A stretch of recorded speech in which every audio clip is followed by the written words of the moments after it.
Cannavaro. Misr intervyuga rozi bo'lganingiz uchun katta rahmat. O'zbekiston taraf, ya'ni O'zbekiston futbol assotsiatsiyasi milliy jamoaga Fabio Cannavaroni taklif qilayotganda o'ziga yarasha sabablari va motivlari bor edi. Bu Yevropacha uslub, tajriba, italyan futbol tizimi. Sizda qanday motivlar bor edi? O'zbekistonni tanlashingizda nimalarni taroziga qo'ydingiz va qisqa qilib aytganda rozi bo'lishingizga nima sabab bo'ldi?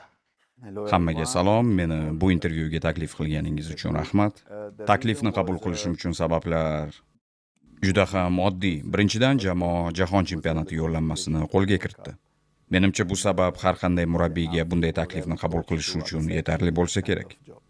Ikkinchi sabab sifatida shuni aytishim mumkinki, O'zbekiston futbol assotsiatsiyasi yosh jamoalar bilan qanday ish olib borayotganini ko'rdim. Bundan tashqari, Saudiya U17 terma jamoasining bosh murabbiyi Michel Salgado bilan ham gaplashdim. Sababi u murabbiy sifatida O'zbekiston U17 terma jamoasiga qarshi o'yin o'tkazgan.